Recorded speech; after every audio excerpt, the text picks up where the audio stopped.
Palmolive Soap, Colgate Dental Cream, and Palmolive Shave Cream bring you Our Miss Brooks, starring Eve Arden. It's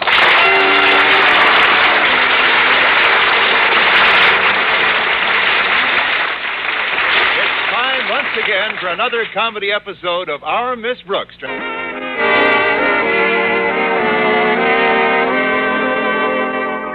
One of the truly fine friendships our Miss Brooks has made in her years of teaching English at Madison High School is the one with her landlady, Mrs. Davis. Their friendship is so close that there are times when each knows what the other is thinking without either saying a word. No, not one word. All Mrs. Davis has to do is raise 6 fingers, and I know just how many weeks I'm behind in my room rent. And all I have to do is make a circle with my thumb and forefinger, and she knows how much chance she has of getting it. However, last Thursday morning, when another week's rent was due, Mrs. Davis was at a meeting of her Ladies' Aid Club, preparatory to inaugurating their new clubhouse that evening. Taking her place at breakfast with me was one Walter Denton, who usually managed to eat as if he were 3 Walter Dentons. On Thursday, he was doing his best to live up to his reputation. You enjoying your breakfast, Walter? Just nod your head, boy. No words could possibly escape through that barrier. Pardon me, dear teacher, but you caught me with my jaws chock full of Mrs. Davis's salubrious victuals. I know. The trick is to catch you when they aren't. Now, if you're through, we'd better be on our way to school. All right, but first I have something to show you. Really? What? Well, if you'll step to the window and pull up the blinds, I'm sure you'll get a big surprise. What are you going to do, push me out? Come on, Miss Brooks. It's standing right in front of the house. All right, let's see what it is. There. Feast your lovely orbs upon it, dear teacher. Your newest means of transportation. Where? All I see out there is a broken-down moving van. Isn't she a beauty? I own it. Or rather, Bone Snodgrass and I own it together. We traded our jalopies in for the moving van the day before yesterday. As soon as we saw it, we knew this would be the perfect business for the firm of Denton and Snodgrass. A firm that combines brawn and brains. Really? Who's the third partner? Oh, you're the brains. Yeah, and to prove it, I already have our first order from Mrs. Conway, a friend of my mother's. She wants the stuff delivered tomorrow morning. Yeah, out in yonder van is her entire one-room suite of furniture, complete with chandelier. Oh, good. My one ambition has always been to ride to school hanging from a chandelier. So far, you've had me hanging from everything else. I'm not kidding, Miss Brooks. This venture is the most important of my life. Yeah, unfortunately, I'm still faced with 1 or 2 problems, one of which I feel certain you can help me with. How? Oh, it's very simple. It concerns where I'm going to leave my moving van overnight tonight. I thought you'd persuade Mrs. Davis to let me leave it in her driveway. Would you, Miss Brooks? Well, I suppose... Oh, thank you, Miss Brooks. I knew you would. Well, now that that's all settled, I guess we'd better be on our way to school. Yeah, unless you want to pick up something before we go? Only the rest of my last sentence. However, I suppose you could leave the van in our driveway overnight, since Mrs. Davis won't be using her car till it's repaired. Now, we'd really better get going. Unfortunately, I have to see Mr. Conklin first thing this morning. You do? Well, now that is a coincidence, since Mr. Conklin happens to be the second problem you can help me with. I'm sorry. 1 truck is all our driveway can handle. That is, you'll have to handle Mr. Conklin yourself, Walter. No, it won't be difficult, Miss Brooks. It's just that I have to drive this van past his office window to put it in the school parking lot. And if he happens to see it, he's liable to erupt like Old Faithful. Oh, our boy is at least twice as juicy. But I fail to see how all you have to do is keep him from looking out of the window for a few minutes, Miss Brooks. I guess I could do that. Well, of course you could. Just keep him looking at you. That's an idea, Walter. If he can spoil my morning, I can spoil his.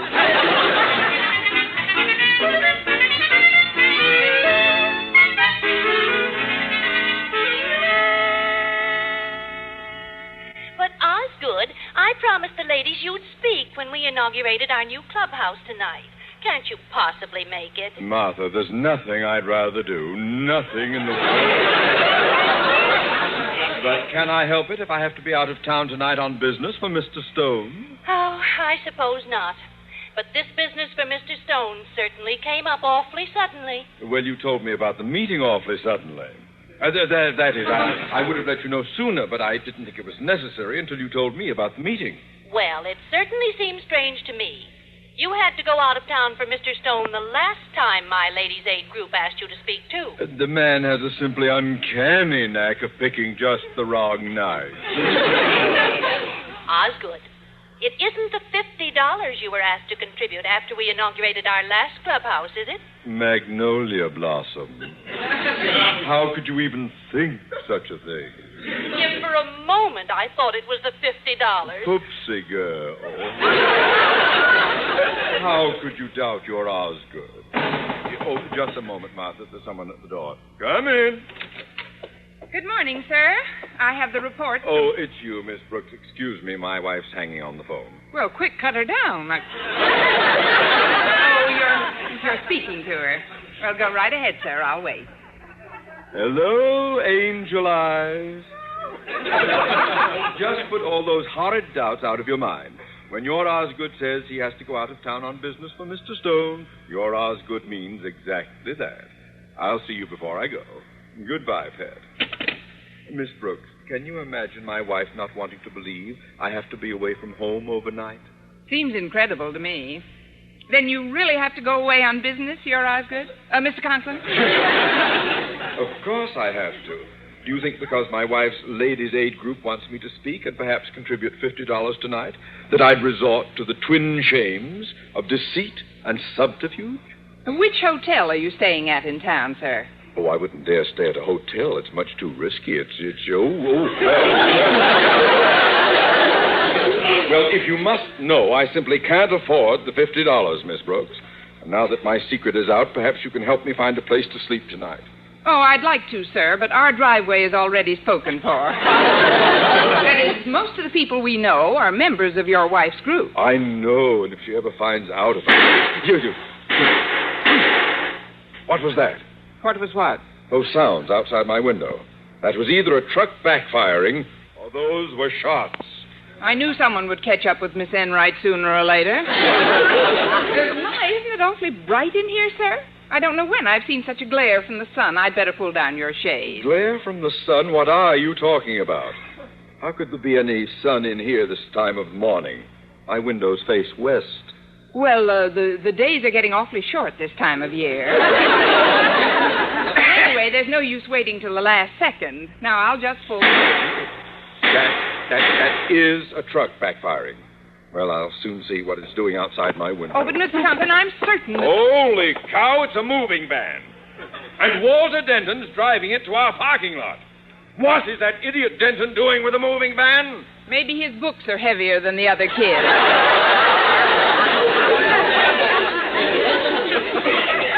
Miss Brooks, you didn't want me to see that van pass my window, did you? Now, suppose you tell me what this is all about. Well, since you've already seen it, sir, I suppose there's no harm in telling you that Walter and Bone Snodgrass have gone into the moving business together. They've gone into the moving business? Yes, sir. They've already got their first order from a Mrs. Conway. Her entire one-room suite is on that van. They're delivering it tomorrow, and they just need a place to put their van till they collect the money for it. Tonight, I'm letting them leave it in our driveway, and so you're a collaborator on this scheme. A scheme which is against all the rules of this school. Using school property to conduct a full-time business is the severest offense I can conceive of. An offense demanding instant expulsion from... They've got a one-room suite on that van.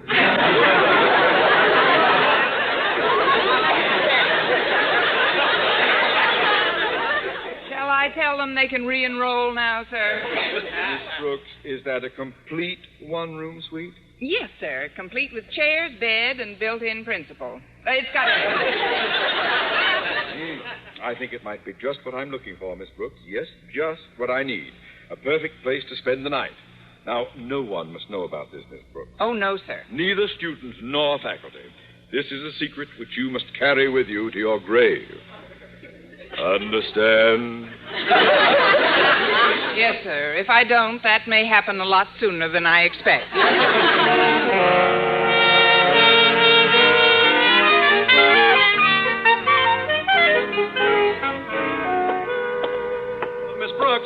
Miss Brooks, wait a minute. Oh, hello, Mr. Boynton. How's everything?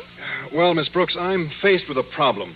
Now, I don't want you to think I'm crying on your shoulder. Just put your head there and let me worry. I won't, Mr. Boynton. What's your problem? Well, it's the same old thing. That is, it's something old and yet something new. Make that something borrowed and something blue, and I might get interested. I still don't understand. Well, I'm slightly in arrears in my room rent to Mrs. Miller. But we're all slightly in arrears in our rent, Mr. Boynton. How much are you behind? Counting this week? Yes. 3 months. I'll give you Mrs. Davis in 6 weeks. Say, you are in trouble, aren't you? Up to my neck. Mrs. Miller is so angry she threatened to hand me my eviction notice if I didn't have some of the rent by tonight.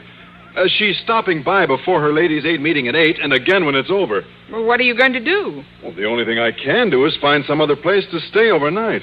Oh, I know by tomorrow she'll calm down and reconsider. However, I did think of one possibility. A place you could help me with where no one would think of finding me. Where, I'm reasonably certain. Well, now, don't laugh when I say this, but Walter's moving van would be perfect for my purposes. That's not a moving van, that's a hotel. Mr. Boynton, I'd like to help. Walter told me it'll be in your driveway overnight, and if you'll let me stay there, I'll be in your debt as long as I live. Well, all right, Mr. Boynton, but there's something I'd better warn you about in case you wake up in the middle of the night. What's that? If you happen to find 2 feet in your face, don't be alarmed. They're not yours.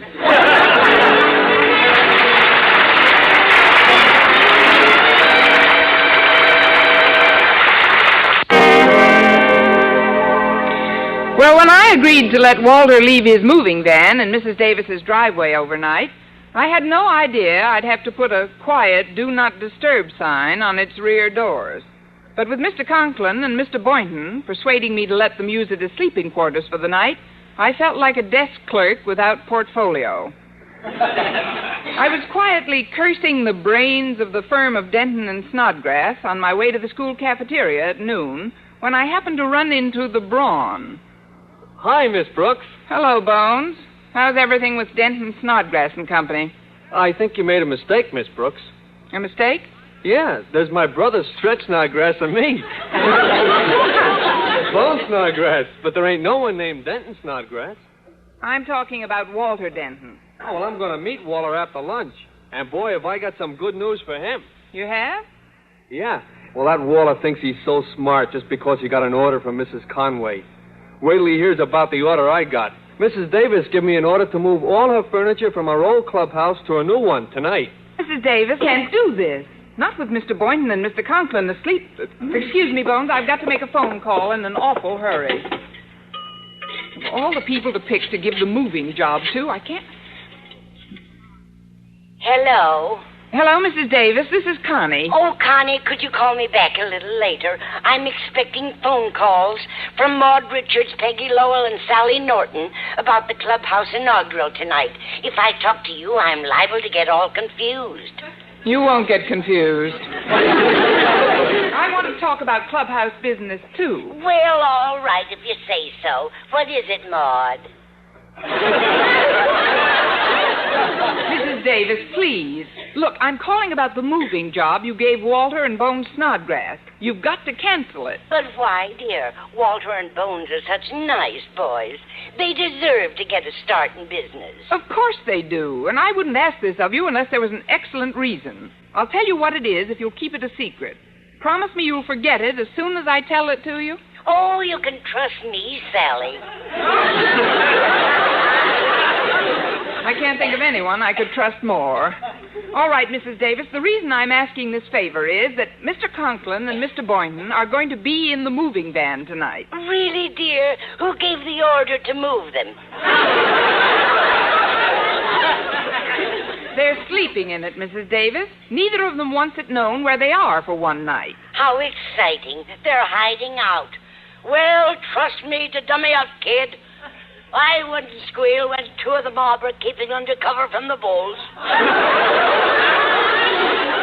Oh, fine. Our television set has been fixed again. Then you will call Bones, Mrs. Davis. Of course I will. Can I depend on it? Just as soon as I hang up? I'll do it as soon as you hang up, Peggy. All right, then. Bye, Hortense.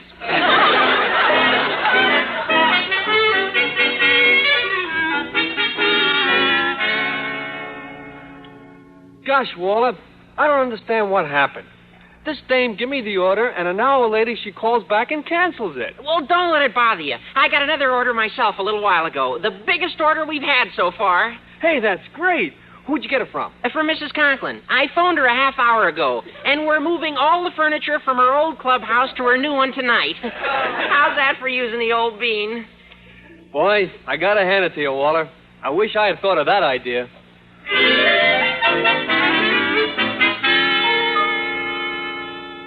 Gosh, Miss Brooks, I don't understand the rush to get over here. It's only 8 o'clock. I wanted you to get comfortable before Mr. Conklin arrived. But you said he wouldn't be here till 9 o'clock. That gives us an extra hour in this moving van. I know. A full hour. Alone. In a crowded moving van. Just the two of us. You and me. Let's sit down, shall we, Mr. Boynton? Say, I just noticed. There seems to be a lot more furniture in here than earlier in the day. Extra chairs, tables, that big couch. Probably the rest of Mrs. Conway's suite. Sit down, Mr. Boynton. Well, maybe so, but those pictures of Washington and Jefferson weren't here earlier either. Nor this huge American flag. No, they weren't. Sit down, Mr. Boynton. What would Mrs. Conway be doing with a huge flag in her room? Maybe she likes to salute before she goes to bed. Sit down, Mr. Boynton. This couch is nice and comfortable. You know, Miss Brooks, this situation would really be rather humorous if it didn't have such serious overtones. Did you ever imagine we'd sit huddled together in a crowded moving van, just the two of us, with just a dim light bulb between us and complete darkness? You haven't got a BB gun on you, have you? Well, I suppose we might as well do something while we're waiting for Mr. Conklin to arrive. Yes, we might as well, mightn't we? We might as well do that. We certainly might. Now, what would be something for two people to do in the semi-darkness of a gloomy movie? 2 guesses, and I'm already puckered up. Oh, I've got it, of course. Let's play ghosts. Why play it? I already am one. Mr. Boynton, if playing ghosts is the only thing you can... Good evening, Miss Brooks. The man is haunted. Oh, I wasn't expecting you so early, Mr. Conklin. Apparently not. Mr. Boynton, what are you doing here? Miss Brooks, does Boynton know about me? Yes, sir, but you don't know about him. Mr. Conklin, this is your new bunkie. My new bunkie? Yes, sir. You see, since we're both in the same boat, trying to avoid a member of the Ladies' Aid Club for one night, Miss Brooks and I figured you wouldn't mind if I slept here with you. I'm no trouble at all during the 8 hours I'm asleep. And to prove it, just watch him the 16 hours he's awake. Well, I don't care what kind of a roommate you are, Boynton. Hello, folks.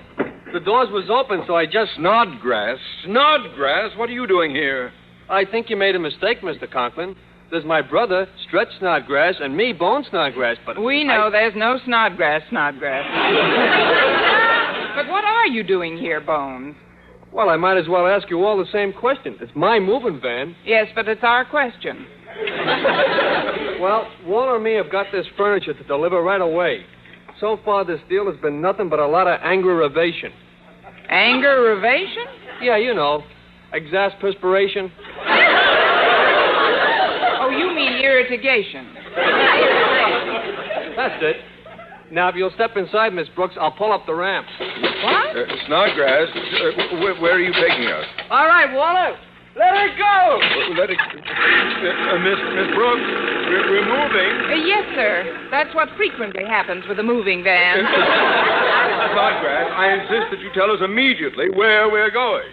It'll only take a couple of minutes to deliver this furniture to your wife's Ladies' Aid Club, Mr. Conklin, and we'll have the van right back in the driveway. Oh, well, if it'll only take a couple of minutes to deliver it, I certainly won't be unreasonable about it, particularly since we'll be using the van for the... Deliver this furniture to my wife's Ladies' Aid Club!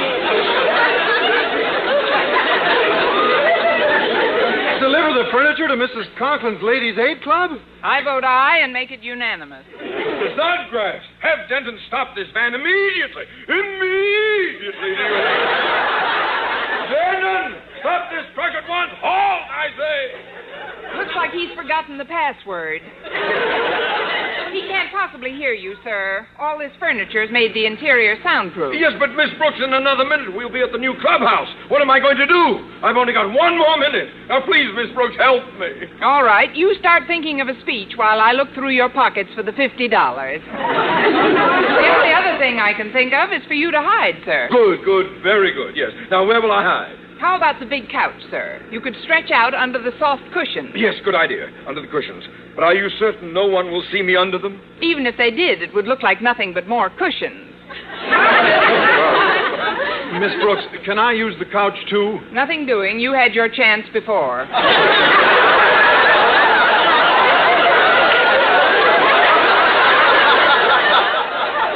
But maybe you could get behind the couch. Now hurry up. The van's stopping. Oh. Bones, lower the ramp and then go up front and tell Walter to stay up there until I can get rid of Mrs. Conklin. Okay, Miss Brooks. See you later. Why, Miss Brooks, what a pleasant surprise. Oh, hello, Mrs. Conklin. Are you here to help us launch our new clubhouse? Just hand me a champagne bottle and stand back. That is, I felt since Walter and Bones were driving over anyway, I'd come along with you. Oh, it's a madhouse in there, my dear. 100 women milling around and practically no furniture. Why don't we just sit on the couch in the van and talk? Oh, sit on the van and the couch? I mean, sit on the man and the couch. Talk on the couch to the van? We can't sit on the couch, Mrs. Conklin. Oh, why not? Nothing happened to it on the way over, did it? That's it. Something happened. Something dreadful happened to the couch. Really? To its legs? That's it. It acquired 2 more. It lost 2. Well, it looks perfectly all right to me. I'm sure whatever happened won't prevent us from sitting on it. Oh, no, really, Mrs. Conklin, don't sit there. You'd better not.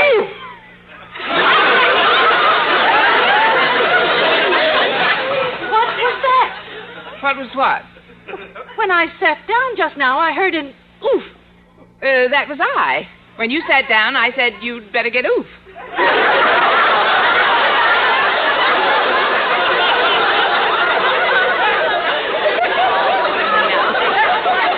Brooks, there's not a thing wrong with this couch. Why, it's sturdy as can be. Look, to prove it, I'll stand up and flop right down on it again. Oh, no! Now, just watch. You see, nothing happens when I fall down.